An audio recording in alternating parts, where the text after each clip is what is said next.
দর্শক বন্ধুরা, rape sports বাংলার পর্দা আপনাদের সকলকে আরেকবার স্বাগত। আমি রাহুল, আর এই মুহূর্তে রয়েছি মোহনবাগান গ্রাউন্ডে। গতকালই ডায়মন্ড হারবারকে 5-1 গোলে পর্যাদস্ত করে কোয়ার্টার ফাইনালে জায়গা নিশ্চিত করে ফেলেছে মোহনবাগান দল। আর তারপরের দিনই কিন্তু কোনো রেস্ট ডে নেই, কোনো অফ ডে নেই। হোসে মলিনা ইতিমধ্যেই কোয়ার্টার ফাইনালে ব্লু প্রিন্ট সাজাতে কিন্তু নেমে পড়েছে মাঠে। কোনো অফ ডে নেই, আজকে আবার অনুশীলনে নেমে পড়েছে সবুজ বরণ ব্রিগেড। খুব সম্ভবত কালকে হয়তো একটা দিন তারা রেস্ট নেবে, আবার পরশুদিন থেকে তারা ট্রেনিং শুরু করে দেবেন। আসলে লাস্ট সিজন আমরা যেটা দেখেছি, বেশিরভাগ সময় যেটা করতে হোসে মলিনাকে, ম্যাচের পর দিনটা তিনি অফ ডে দেন ফুটবলারদেরকে একটু বিশ্রামের জন্য, রিকভারির জন্য, তারপরের দিন থেকে আবার ট্রেনিং শুরু করেন। কিন্তু এটা যেহেতু মরশুমের শুরুতে, আর কোচ প্রেস কনফারেন্সে মেনশনও করেছেন যে তিনি ফুটবলারদের ফিটনেস নিয়ে একটু চিন্তিত। এমনকি ডায়মন্ড হারবার ম্যাচের পরও তিনি প্রেস কনফারেন্সে বলেছেন যে we are still not at our best, যে এখনও আমাদের সেরা ছন্দে আমরা আসিনি। আর সেই কারণে কোনো রকম ল্যাক্সিটি বা কমপ্লিসেন্সি চায় না কোচ মলিনা। আর সেই কারণেই ম্যাচের পর দিনই কিন্তু অনুশীলনে নেমে পড়েছে। কোয়ার্টার ফাইনালের প্রতিপক্ষ কে হবে এখনও কিন্তু অজানা।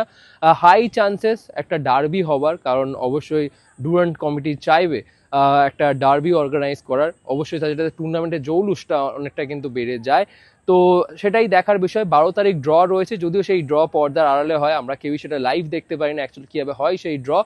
বাট ডার্বি হওয়ার একটা তো চান্সেস রয়েছে, খুব সম্ভবত 17 তারিখ একটা ডার্বি হওয়ার চান্সেস রয়েছে। আর সেই কারণে বেশ সতর্ক কোচ হোসে মলিনা। আর ইতিমধ্যে কিন্তু কোয়ার্টার ফাইনালের প্রস্তুতিতে তিনি নেমে পড়েছেন। আজকে ট্রেনিংয়ে কালকে যারা বেশিরভাগ জনই যারা 60 মিনিটের বেশি খেলেছে তাদেরকে 1 ঘন্টা আজকে অনুশীলন করিয়ে কিন্তু তাদেরকে ছুটি দিয়ে দেওয়া হলো। কিন্তু বাকিরা যারা কম মিনিট খেলেছে, যেমন জেমি ম্যাকলেন, জেসন কামিন্স এবং বাকিরা যারা 30 বা 40 মিনিট 45 মিনিট খেলেছে, তাদের জন্য কিন্তু আজকে ফুল ট্রেনিং সেশন ছিল। তারা সকলেই কিন্তু আজকে জোর কদমে প্রায় 1 ঘন্টা 40 মিনিটেরও বেশি কিন্তু ট্রেনিং করলেন। এবং তাদের মধ্যে জেসন কামিন্স, জেমি ম্যাকলেন এবং ডিমি পেট্রাডসও কিন্তু ছিলেন। যেমন লিস্টন কোলাসো, আপুইয়া, অভিষেক সিং, এরা কিন্তু 1 ঘন্টা ফিজিক্যাল ট্রেনিং করেই মাঠ চালেন, যেহেতু কালকে তারা ম্যাচ খেলেছে।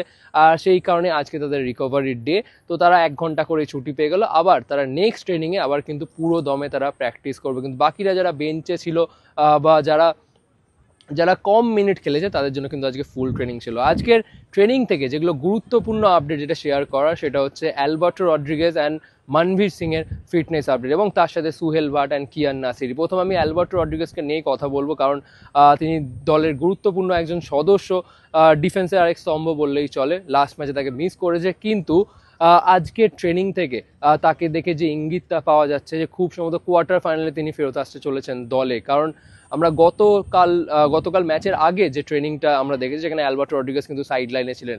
কিন্তু আজকে ফিজিক্যাল ট্রেনিংয়ের পর তাই কিন্তু দেখা গেল বল পায়ে অনুশীলন করতে। মেন টিমের সাথে অনুশীলন তিনি করেননি, সাইডে উমর মুত্তারের সাথে তিনি বল পায়ে অনুশীলন করলেন। কিন্তু আপনারা ভিজুয়াল দেখলেই বুঝতে পারবেন যে তিনি এখন কিন্তু অনেকটাই ফিট, আগের তুলনায় অনেকটাই কিন্তু তিনি এখন ফিট। সুতরাং চান্সেস আর হাই যে কোয়ার্টার ফাইনালে কিন্তু অ্যালবার্টো রড্রিগেজকে রেখেই পরিকল্পনা করছে কোচ মলিনা। অ্যালবার্টো রড্রিগেজের একটা হালকা নিগেল হয়েছিল, সেই কারণেই তাকে লাস্ট ম্যাচে তাকে নিয়ে ঝুঁকি নেয়নি। কিন্তু আজকে ট্রেনিং থেকে কিন্তু একটা জিনিস স্পষ্ট, যে অ্যালবার্টো রড্রিগেজ কিন্তু দ্রুত সুস্থতার পথে। এরপর মানভীর সিং, তাকে নিয়ে কিন্তু চিন্তা এখনও কাটছে না, তার কারণ আজকে তিনি দলের সাথে ট্রেনিং করেনি। আজকে তাকে সাইড লাইনেও দেখা যায়নি, কিছুক্ষণ 1/2 ঘন্টা মতন তিনি মাঠে সাইড লাইনে দাঁড়িয়েছিলেন, গল্প করছিলেন সতীর্থদের সাথে, এবং তারপর তিনি কিন্তু ড্রেসিং রুমে ফেরত যান। তার চোটটা নিয়ে কিন্তু এখনও সংশয় রয়েছে মোহনবাগান শিবিরে। কোয়ার্টার ফাইনাল আগে কি তিনি সুস্থ হবেন, সেটা নেক্সট 2 বা 3টে ট্রেনিংয়ে কিন্তু পরিষ্কার হবে। সুহেল ভাট, তিনি এবার রিহ্যাব শুরু করে দিয়েছেন প্রায় 2 দিন আগেই। আজকে তাকে অনেকটা বেটার লাগলো, কিন্তু এখনও তাকে মেন টিমের সাথে কিন্তু ট্রেনিংয়ে ইনক্লুড করা হয়নি। দেখে যা মনে হচ্ছে আরও কিছুদিন লাগবে, অ্যাটলিস্ট 3-4 দিনেরও বেশি লাগবে। তারপর তিনি পুরোপুরি সুস্থ হয়ে মেন টিমের সাথে অনুশীলন করবে বলে এমনটাই মনে হচ্ছে দেখে এই মুহূর্তে। কিয়ান নাসিরি এখনও ট্রেনিংয়ে তিনি যোগ দেননি, তার ইনজুরিটা কিন্তু সিরিয়াস। গোয়ালিতে তিনি চোট পেয়ে খোঁড়াতে তিনি মাঠ ছেড়েছিলেন ডায়মন্ড হারবার ম্যাচের ঠিক 1 দিন আগে। এখনও কিন্তু তাকে ট্রেনিংয়ে দেখা যাচ্ছে না, আর সেখান থেকে মনে হচ্ছে যে তাকে বিশ্রাম দেওয়া হয়েছে, কারণ তার চোটটা একটু সিরিয়াস। গোয়ালিতে অ্যাকচুয়ালি চোট লাগলে সত্যিই সিরিয়াস হয়। সুতরাং কোয়ার্টার ফাইনাল ইকুয়েশন থেকে খুব সম্ভবত কিয়ান নাসিরিকেও বাদ দিয়ে দিতে হচ্ছে। কিন্তু অ্যালবার্টো রড্রিগেজকে নিয়ে কিন্তু স্বস্তির খবর, যেটা আমি আগেও মেনশন করলাম, তাকে আজকে কিন্তু অনেকটাই ফিট লাগলো। খুব সম্ভবত কালকে যদি রেস্ট ডে হয়, তার পরের দিনের ট্রেনিংয়ে খুব সম্ভবত অ্যালবার্টো রড্রিগেজ হয়তো বল পায় অনুশীলনে মেন টিমের সাথে নেমে পড়বে বলে এমনটাই মনে হচ্ছে। আর এরপর কথা বলতেই হচ্ছে অজি ট্রায়োকে নিয়ে, Jason Cummings, Jamie McLaren, Dimi পেট্রারস, এই তিনজনেরই কিন্তু বডি ফ্যাট কাউন্ট পার্সেন্টেজ কিন্তু একটু বেড়েছে। কারণ হ্যাঁ, যেটা হয় অফ সিজনে ফুটবলাররা প্রপার ডায়েট, স্ট্রিক্ট ডায়েটের মধ্যে থাকে না, আর সেটারই একটা এফেক্ট পড়ে বডির মধ্যে। আর এই তিনজনের কিন্তু আগের তুলনায়, আগের মৌসুমের তুলনায় অবশ্যই একটু বডি ফ্যাট পার্সেন্টেজ কাউন্ট বেড়েছে, কিন্তু তারা কিন্তু সেই কসরত করে যাচ্ছে যত তাড়াতাড়ি সম্ভব একেবারে ফুল ফিট হয়ে ওঠা, সেটার চেষ্টা কিন্তু করে যাচ্ছে এই তিনজন অজি ফুটবলার, সেটা কিন্তু ট্রেনিং থেকে স্পষ্ট।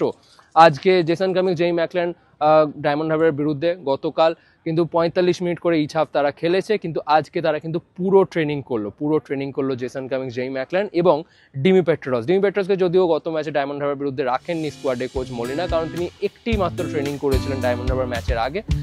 এবার তিনি কিন্তু এবার জোর কদমে অনুশীলন করলো আজকে দলের সাথে। আর খুব সম্ভবত কোয়ার্টার ফাইনালের জন্য কিন্তু কোচের পরিকল্পনায় থাকবে ফার্স্ট 11-এ কি শুরু করবে ডিমি পেট্রারস, সেটা নিয়ে কিন্তু এখনো সংশয় রয়েছে, কিন্তু স্কোয়াডে থাকবে এটা কিন্তু পরিষ্কার বলা যায়। আজকে ট্রেনিংয়ের প্রথম 30 মিনিট কিন্তু ফুটবলাররা কিন্তু ওয়েট ট্রেনিং এবং ফিজিক্যাল ট্রেনিং, সেখানে কোরের এক্সারসাইজ ছিল, হালকা জগিং ছিল, আর কিন্তু ওয়েট ট্রেনিং ছিল, এবং তারপর কিন্তু পাসিং প্র্যাকটিস হয়ে যাওয়ার পর তারপর কিন্তু ছোট করে ম্যাচ খেলালো কোচ মলিনা, যে নিজেদের মধ্যে বোঝাপড়া বাড়ে। আমরা গত ম্যাচে দেখেছি বহু কিন্তু মিস পাস হচ্ছে, এখনও কিন্তু ফুটবলারদের মধ্যে সেই বোঝাপড়াটা তৈরি হয়নি। ডিফেন্স থেকে মাঝমাঠ অবধি কিন্তু অনেক কিন্তু পাস, যেগুলো লুজ পাস, যেগুলো অপোনেন্ট টিম কিন্তু স্ন্যাচ করে নিচ্ছে, তো সেই ভুলগুলো শোধরানোর জন্য কোয়ার্টার ফাইনাল আগে সেই সমস্ত ভুল কিন্তু অ্যাড্রেস করছে কোচ হোসে মলিনা। আজকে ট্রেনিংয়ে প্রায় 2 ঘন্টা মতন কিন্তু অনুশীলনে সেই সমস্ত কিছু নিয়েই কিন্তু কাজ করতে দেখা গেল হোসে মলিনাকে। কোয়ার্টার ফাইনালের অপোনেন্টকে এখনও নিশ্চিত হয়নি, কিন্তু বসে থাকতে চান না কোচ হোসে মলিনা। ইতিমধ্যে কিন্তু কোয়ার্টার ফাইনালের প্রস্তুতি শুরু করে দিয়েছে মোহনবাগান দল। আপনাদের কি মতামত এই ভিডিও নিয়ে একদমই জানাতে ভুলবেন না কমেন্ট সেকশনে, আর অবশ্যই ভালো লাগলে লাইক, শেয়ার এবং সাবস্ক্রাইব করতে ভুলবেন না। এখানেই শেষ করছি ভিডিওটি, আবার আপনার সাথে দেখা হচ্ছে পরবর্তী ভিডিওতে।